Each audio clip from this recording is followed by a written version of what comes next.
بسم الله الرحمن الرحیم. قبلا خدمت شما عرض کردم که با چه کارهایی بر انسان غسل واجب می شود و موجبات غسل را خدمت شما بیان کردم و همچنین نحوه غسل جنابت را. غیر از غسل جنابت که غسل واجبی هست، یک سری غسل‌های دیگری هم هستند در شریعت اسلامی که درجهشون کمتر هست، یعنی جزء غسل‌هایی هستند که احیانا سنت هست یا مستحب هست، درجهش از سنت بودن هم در واقع پایین‌تر هست. یکی از غسل‌هایی که در شریعت اسلامی به آن تأکید شده و غسل واجبی نیست، گرچه برخی از فقها جزء غسل‌های واجب این رو بیان کردند، اما در مذهب امام ابو حنیفه رحمت الله علیه جزء غسل‌های مسنون هست، یعنی غسلی که هست که سنته و واجب نیست.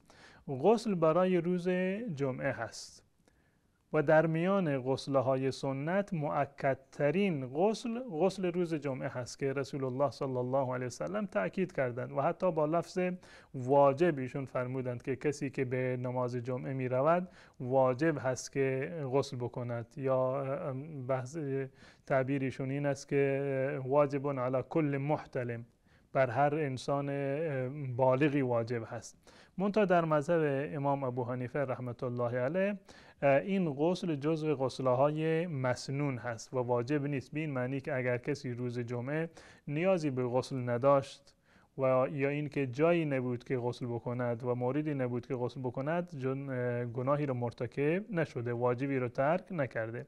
منتها این غسل جمعه جزو مؤکدترین غسل‌ها هست که تأکید زیادی در این زمینه شده.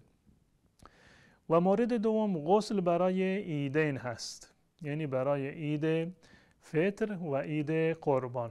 این مورد هم جزء غسل‌های سنت هست، مسنون هست که انسان قبل از این که به نماز عید برود در منزل غسل سنت رو انجام بدهد.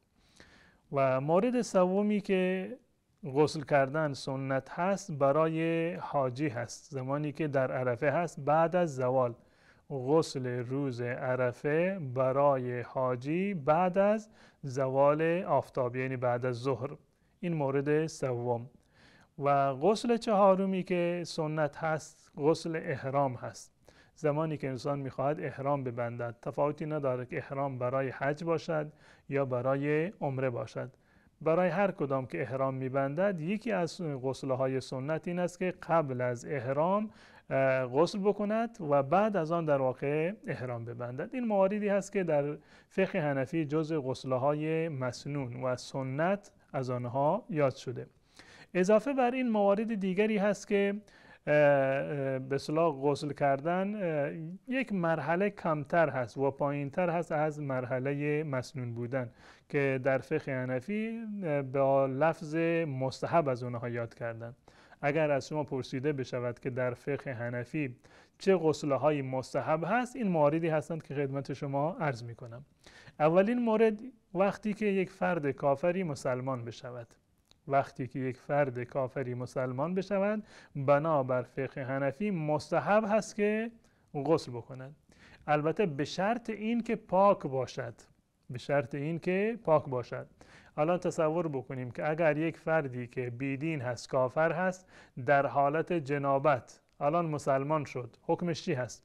در این صورت حتی در مذهب حنفی بر اون واجب هست که غسل رو انجام بده. این غسل در واقع جزء غسل‌های مسنون یا مستحب شمرده نمی شود، بلکه جزء غسل‌های واجب شمرده می شود. اما اگر یک کافری قبلا غسل کرده بود، پاک هست، در حالت جنابت نبود و مسلمان شد، از نظر فقه حنفی مستحب هست که غسل بکند.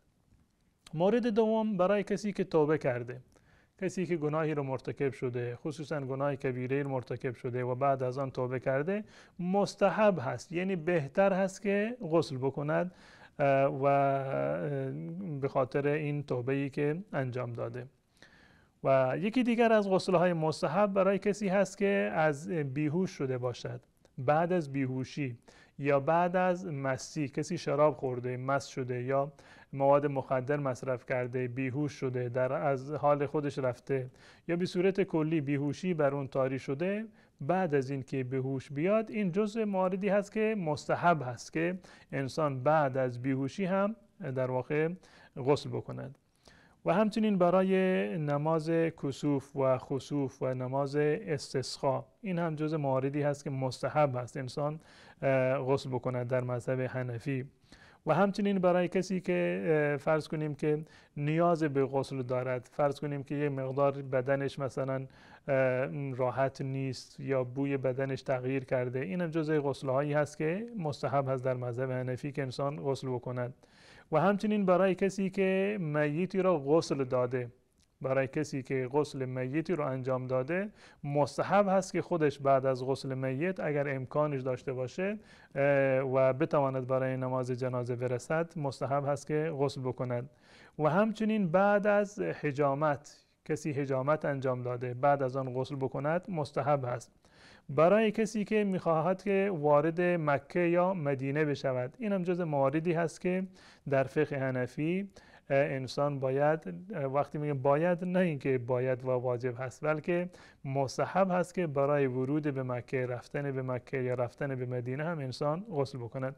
این جز مواردی هستند که بهتر هست که انسان این غسل ها رو انجام بدهد، یعنی این که جز آدابی هست، جز سننی هست که اگر انجام بدهد در واقع ثواب بیشتری حاصل خواهد کرد و برکت بیشتری رو حاصل خواهد کرد. اما اگر این غسل ها رو انجام نداد، بازم از نظر شرعی گناهی را مرتکب نشده. تا برنامه دیگر و مطالبی دیگر، شما بزرگواران را به الله متعال می سپارم و السلام علیکم و رحمت الله و برکاته.